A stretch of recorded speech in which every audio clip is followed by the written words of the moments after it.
நமச்சிவாயம் நமச்சிவாயம். ஜெய் வராகி. உலகம் முழுவதும் வாழக்கூடிய இந்த நாயடியின் கனவிலும் நினைவிலும் நித்தம் நித்தம் பூஜை செய்யக்கூடிய என்னுடைய உபாசனை தேவதை அன்னை வாராகி அம்பாளுடைய மலரடிகளை பணிந்து, வாராகி டிவி நேயர்கள் அனைவருக்கும் உங்கள் தாம்பரம் வாராகி ஈசனேசன் சுவாமியுடைய நல்லாசிகள், வாழ்த்துக்கள். ஜெய் வாராகி, ஜெய் ஜெய் வராகி. குரு பெயர்ச்சி 2026. ஆதித்யாதி நவகிரகங்களிலே ரொம்ப முக்கியமான ஒரு கிரகம், சுபத்துவமான கிரகம், ஒரு நல்ல பிளானட்டு, எல்லா இடத்திலும் நன்மை செய்யக்கூடியது அப்படின்லாம் கடுகு சிறுத்தாலும் காரம் குறையாதுங்கிற கதையா. எத்தனை கிரகம் கெட்டு போனாலும் குரு ஒருவர் நல்லா இருப்பாரே ஆனால் அந்த ஜாதகரை மிகப்பெரிய கண்டத்திலிருந்து நாளைக்கு மதியானம் 12 மணியோடு அவன் ஆயுள் முடியுதுன்னா கூட குரு பார்ப்பாரே ஆனால் அவனை காப்பாற்ற முடியும். அதனால தான் இன்னும் கூட நம்ம பரிகாரத்தை நம்புகிறோம். ஹோமம் பண்ணுறது இல்லை பரிகாரங்கள் ஏன் செய்கிறோம்னா, அட்லீஸ்ட் குரு ஏதாவது நமக்கு நன்மை செய்ய மாட்டாரா, அந்த நம்பிக்கை தான். அப்போ எப்பேற்பட்ட கண்டமே ஆனாலும், உயிர் போகக்கூடிய விதியே ஆனாலும் குரு அப்படி பார்த்துட்டாருனாக்கா அந்த விதியை கூட நம்ம ஜெயிக்க முடியும். அப்பேற்பட்ட ஒரு பவர்ஃபுல் பிளானட்டு, மிகப்பெரிய சக்தி வாய்ந்த ஒரு கிரகம் எதுனா இந்த குரு பகவான். அந்த குரு மே மாதம் 26ஆம் தேதி 26/5/2026 செவ்வாய்க்கிழமை, வைகாசி 12ஆம் தேதி. அப்போ இந்த மே 26ஆம் தேதி செவ்வாய்க்கிழமை அன்னைக்கு குரு பெயர்ச்சி நடைபெறுகிறது. பகல் 11:48 மணிக்கு. பகல் 12 மணிக்கு குரு பெயர்ச்சி. அப்போ என்ன செய்யணுங்க நாம்? சார், முன் எப்போதும் இல்லாத வகையில் இந்த குரு பெயர்ச்சிக்குன்னு ஒரு சிறப்பு உண்டு. அது என்னன்னு கேட்டிங்கன்னா, 12 ஆண்டுகளுக்கு பிறகு இந்த குரு பகவான் உச்சம் பெறுகிறார். எப்பெல்லாம் குரு பகவான் கடகத்துக்கு வராரோ அப்பெல்லாம் உச்சம் பெறுவார். அப்போது 12 ஆண்டுகளுக்கு பிறகு, அப்போ 2014 அப்படி வச்சுப்போம். 2014க்கு பிறகு இப்போ தான் 12 ஆண்டுகள் கழித்து குரு பகவான் உச்சம் பெறுகிறார். இந்த குரு பயிற்சி எல்லாருக்கும் ரொம்ப ரொம்ப முக்கியம். ரொம்ப நாளாக நீங்கள் மனசில் நினச்சிட்டு இருக்கிற விஷயம், ரொம்ப நாளாக நீங்கள் முயற்சி செய்யக்கூடிய விஷயம் எல்லாம் தள்ளி போகுது, தள்ளி போகுது, நடக்க மாட்டேங்குது. எந்த சப்ஜெக்ட் ஆனாலும் சரிதான், எந்த விஷயமானாலும் சரிதான், நீண்ட நாள் முயற்சிகள் வெற்றி பெறும். ஏன்னா இந்த குரு வந்து தான் நடத்தி கொடுக்கணும். குரு என்பது தேவ பிராமணன், தேவர்களுக்கெல்லாம் பிராமணனாக இருக்கக்கூடிய, இங்கே எப்படி நமக்கு இங்கே இருக்கக்கூடிய மனிதர்களுக்கு தேவையானதெல்லாம் ஐயருங்க செஞ்சு வைக்கிறாங்களோ, பூஜை பண்ணி வைக்கிறாங்களோ, அதை போல் தேவர்களுக்கெல்லாம் பூஜை செஞ்சு வைக்கக்கூடிய தேவ குரு, தேவ பிராமணன். அப்பேற்பட்ட அந்த குரு பகவான் கடகராசியில் சந்திரனுடைய வீட்டில் உச்சம் பெறுகிறார். இந்த வருஷம் நம்ம எல்லாருக்கும் சூப்பராக இருக்க போகுது. எல்லா இடத்திலும் வெற்றி, எடுத்த காரியங்களிலெல்லாம் வெற்றி. நீண்ட நாள் தடைப்பட்ட காரியங்கள், நீண்ட நாளாக இழுபறியில் இருக்கக்கூடிய விஷயங்கள் எல்லாம் ஜெயிக்க போகுது. மெயினாக இந்த குரு பெயர்ச்சியால் வெற்றி மேல் வெற்றி கிடைக்கும்.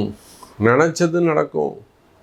வெற்றி மேல் உச்சம் பெற்ற குரு பகவான் 12 வருஷத்துக்கு பிறகு குரு உச்சம் பெற்று, இந்த உச்சம் பெற்ற இந்த கால சூழ்நிலையில் குரு உச்சம் பெறுகின்ற இந்த நிலையில் குருவுடைய வீட்டில், குருக்கு 9வது வீட்டில் சனி பகவான் அமைந்திருக்கிறார். குரு சனி தொடர்பு எக்கனாமிக்கலாக நல்லா இப்போ ரொம்ப நாடு உலகமும் எப்படி இருக்குது? பொருளாதார யுத்தம் நடைபெறுகிறது. வார்னா ஒரு குண்டு போடுறது மட்டுமல்ல, எக்கனாமிக்கல் வார், எக்கனாமிக்கலாக வார் நடக்குது. எல்லா உலக நாடுகளும் எக்கனாமிக்கலாக டவுன் ஆகி போய் கிடக்குது. காரணம் அந்த செவ்வாய் ராகு சனி 3 காம்பினேஷன் தான். அப்போ உலகமே சரியில்லை. உங்களுக்கு மட்டும் வாழ்க்கை சரியில்லை, ஒரு சாதாரண விவசாயிக்குன்னு இல்லை, ஒரு ஏழை குடும்பத்துக்குன்னு இல்லை, உலக நாடுகளே கஷ்டப்பட்டுக்கிட்டு தான் இருக்குது. ஒவ்வொரு வகையில் வெளியில் சொல்ல மாட்டுறாங்க, அவ்வளோதான், நான் நல்லா இருக்கேன்ற மாதிரி காமிச்சிக்கிறாங்க. வல்லரசு நாடுகள் கூட, ரஷ்யா ஆகட்டும், ஜெர்மன் ஆகட்டும், அமெரிக்கா ஆகட்டும், எல்லோரும் கஷ்டப்படுறாங்க எக்கனாமிக்கலாக. இருக்கவே இருக்குது ஈரான், இஸ்ரேல், அப்புறம் பாகிஸ்தான் போன்ற நாடுகள். இந்தியா மட்டும்தான் ஓரளவுக்கு பரவாயில்லாமல் அந்த சென்ட்ரல் கவர்மெண்ட்டு ஸ்டெடியாக இருக்கிறதுனால, மத்திய அரசு ஸ்ட்ராங்காக இருக்கிறதுனால இந்தியா மட்டும் தப்பிச்சுக்கிச்சு. அப்போது இந்த குரு பயிற்சியால் சாதாரண சுப்பனும் ராமசாமியும் முனுசாமியும் இல்லாமல் யாராக இருந்தாலும் உங்களுடைய பொருளாதாரம் முன்னுக்கு வரப்போகுது. இந்த குரு பயிற்சியால் நீங்கள் எங்கு இருந்தாலும் யாராக இருந்தாலும் உங்களுடைய முயற்சிகள் வெற்றி பெறப்போகுது, ஜெயிக்க போகிறீங்க நீங்கள். அப்போ இதுக்கு நாம் என்ன செய்யணும் அப்படின்னு கேட்டிங்கன்னா, உலகம் முழுவதும் வாழக்கூடிய அன்பு பக்தர்களே, நீங்கள் வேர்ல்டு வைடு எங்கே இருந்தாலும் சரி, இந்த குரு பயிற்சி பரிகார ஹோமம், மாபெரும் குரு பயிற்சி பரிகார ஹோமம் நடக்குது. இந்த ஹோமத்தில் உங்கள் பேராசியை சொல்லி நீங்களும் பார்ட்டிசிபேட் பண்ணணும், பங்கு பெற வேண்டும் என்று சொன்னால் கீழே தெரியக்கூடிய அந்த நம்பருக்கு கால் பண்ணி உங்களுடைய ப்ரேயர்ஸை சொல்லுங்கள். எதுக்காக நீங்கள் அந்த ஹோமத்தில் கலந்துக்கணும், பரிகாரம் பண்ணணுங்கிறத சொல்லி அதற்கான கட்டணத்தை செலுத்தி பரிகாரத்தில் வழிபாடுகள் செய்து வெற்றி பெறுங்கள். வாங்க, ஒவ்வொரு ராசிக்கும் தனித்தனியாக எப்படி இருக்குன்னு பார்க்கலாம். சிம்ம ராசி அன்பர்களே, குரு பெயர்ச்சி சிம்ம ராசிக்கு திடீர்னு, அதாவது இந்த மே மாதம் எப்படி வெயில் சுட்டெரிக்குதோ, வெளியிலே போக முடியல, வெளியில் தலகாட்ட முடியல, தப்பி தவறி வாசலில் போய் நின்றுட்டோம்னா நம்ம கதி அதோ கதி தான் அப்படிங்கிற மாதிரி, வெளியிலே போக முடியல அப்படி பயந்து சுருண்டு உட்காந்துருக்கக்கூடிய சிம்ம ராசி அன்பர்களே, வெளியில் போனால் கடங்காரம் பிடிச்சி பாடும், இல்லை தேவையில்லாத சண்டை வந்துடுமோ, குடும்பத்தில் சண்டை வந்துடுமோ, ஏதாவது வாயை திறந்து பேசினா அதில் ஏதாவது பிரச்சனை வந்துடுமோ, இதெல்லாம் யோசிக்கக்கூடிய சிம்ம ராசி அன்பர்களே. எவ்வளவோ பெரிய தலைவர்கள் இந்த சிம்ம ராசியில், எவ்வளவோ பெரிய தலைவர்கள் எல்லாம் அவங்களுக்கு இருக்கக்கூடிய முழு திறமை, முழு சாமர்த்தியத்தையும் பயன்படுத்தி கால நேரத்தை ஜெயிக்க முடியாமல் உட்காந்துக்கிட்டு இருக்காங்க. கால நேரம்தான் ஜெயிக்கும்னு நேரம் நிரூபிச்சுக்கிட்டு இருக்குது. ஏன்னா அந்த அளவுக்கு நமக்கு தெரிந்து எத்தனையோ அரசியல் தலைவர்கள், ஒரு மிகப்பெரிய மனிதர்கள், மடாதிபதிகளாக இருக்கலாம், அல்ல ஆன்மீக பெரியவர்களாக இருக்கலாம், அரசியல் தலைவர்களாக இருக்கலாம், அவங்களாம் அப்படி ஒரு கண் அசைச்சானாக்கா ஒரு கோடி பேர் 2 கோடி பேர் ஒரே நேரத்தில் அவர் சொல்லக்கூடிய விஷயத்தை செஞ்சு முடிப்பாங்க. அப்பேற்பட்ட தலைவர்கள் எல்லாம் கூட சுருங்கி மடக்கி உட்காந்துக்கிட்டு இருக்காங்க, வாழெல்லாம் சுருட்டிக்கிட்டு உட்காந்துருக்காங்க. கால நேரம் சரியில்லை. சிம்ம ராசி அன்பர்களே, நீங்கள் மிகப்பெரிய ராஜாவாக இருக்கலாம், சக்கரவர்த்தியாக இருக்கலாம், அல்லது அந்த ராஜாவுக்கே நீங்கள் பிள்ளையாக இருக்கலாம், பெரிய குடும்பமாக இருக்கலாம், அல்லது ஏழை குடும்பமாக இருக்கலாம், ஏழை விவசாயியாக இருக்கலாம், பாமர குடும்பமாக இருக்கலாம், வேலைக்கு போக குடும்பமாக இருக்கலாம், சிறு தொழில் செய்யக்கூடிய குடும்பமாக இருக்கலாம். நீங்கள் யாராக இருந்தாலும், ஆண்களாக இருக்கலாம், பெண்களாக இருக்கலாம், வேலைக்கு போகக்கூடியவங்களாக இருக்கலாம், வேலை செய்யக்கூடியவங்களாக இருக்கலாம், மாதம் ஒரு 20,000 30,000 50,000 70,000 சம்பாதிக்கக்கூடிய குடும்பங்களாக இருக்கலாம், அதுக்கு மேலே மாதம் ஒரு 2 லட்சம் 3 லட்சம் சம்பாதிக்கக்கூடிய சிம்மராசியாக இருக்கலாம், அல்லது சிறு தொழில் செய்யக்கூடியவங்க, ஒரு கடைகள் வச்சு நடத்தக்கூடியவங்க, ஒரு ஷோரூம் வச்சு நடத்தக்கூடியவங்க, ஹோட்டல் வச்சு நடத்தக்கூடியவங்க.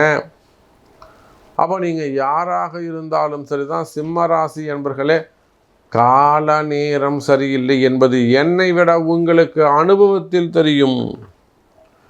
எந்த நல்லது எல்லாம் நீங்கள் செய்யணும்னு முன்னிருந்து செய்யணும்னு நினைக்கிறீங்களோ, யாருக்கு செய்யணும்னு நினைக்கிறீங்களோ அவங்களே உங்களுக்கு எதிரியாக மாறிடுவாங்க. நீங்கள் யாரை காப்பாற்ற போகிறீங்களோ அந்த காப்பாற்ற போகிறவனே உங்களை பிடிச்சி தள்ளி விட்டுருவான். இதுதான் பேட் டைம் அப்படிங்கிறது. அப்போ சிம்மராசி நேயர்களே, உடல்நிலை ஆரோக்கியத்தில் அதிக அக்கறை, அதிக கவனம் தேவை. மெயினாக உங்கள் ஹெல்த்தை நல்லா கவனிச்சுக்கோங்க. நீங்கள் நல்லா இருந்தால் தான் குடும்பத்தை காப்பாற்ற முடியும். நீங்கள் ரொம்ப முக்கியம் குடும்பத்துக்கு. நீங்கள் தான் குடும்பத்துக்கு அடையாளம். நீங்கள் இல்லைன்னா குடும்பமே இல்லை. உங்களை நம்பி தான் உங்கள் குடும்பம்னுட்ட எல்லாரும் உங்களை நம்பி தான் இருக்காங்க.